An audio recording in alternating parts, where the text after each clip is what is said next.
يا أيها الذين آمنوا عليكم أنفسكم لا يضركم من ضل إذا اهتديتم إلى الله مرجعكم جميعا فينبئكم بما كنتم تعملون۔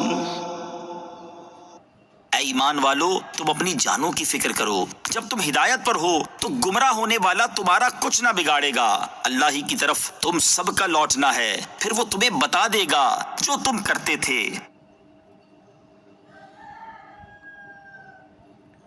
مسلمان کفار کے اسلام سے محرومی پر افسوس کرتے تھے اور انہیں رنج ہوتا تھا کہ کفار عناد میں مبتلا ہو کر دولت اسلام سے محروم رہے۔ اس آیت میں اللہ تعالیٰ نے ان کی تسلی فرما دی کہ اس میں تمہارا کچھ ضرر نہیں۔ امر بالمعروف و نہی عن المنکر کا فرض ادا کر کے تم بری الذمہ ہو چکے ہو، تم اپنی نیکی کی جزا پاؤ گے۔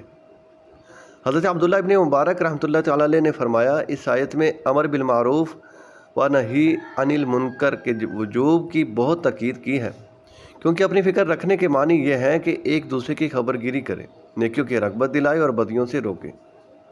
اور مفتی احمد یار خان نعیمی رحمۃ اللہ تعالیٰ علیہ نے کتنی پیاری بات ارشاد فرمائی، جس کا خلاصہ ہے کہ تم اپنی فکر کرو، یعنی عقائد درست کر کے نیک اعمال کر کے اپنی فکر کرو۔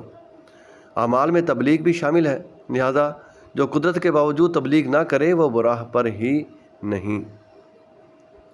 یہاں نیکی کا حکم دینے اور برائی سے منع کرنے کا ذکر ہوا۔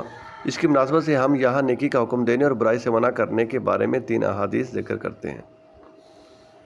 حضرت ابوبکر صدیق رضی اللہ تعالیٰ عنہ نے فرمایا، لوگو تم یہ آیت پڑھتے ہو،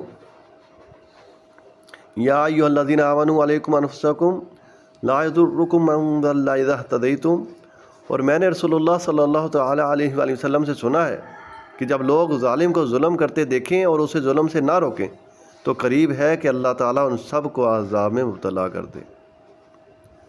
اور ایک مرتبہ آپ رضی اللہ تعالیٰ عنہ نے فرمایا، لوگو تم اللہ تعالیٰ کے اس فرمان علیکم انفسکم کو پڑھ کر دھوکے میں مبتلا نہ ہو جانا کہ تم میں سے کوئی کہنے لگے میں تو بس اپنی جان کی فکر کروں گا۔ اللہ کی قسم تم ضرور نیکی کا حکم دو گے اور برائی سے منع کرو گے، ورنہ تم پر تمہارے شدید لوگ حکمران بن جائیں گے جو تمہیں بڑی سخت تکلیفیں پہنچائیں گے۔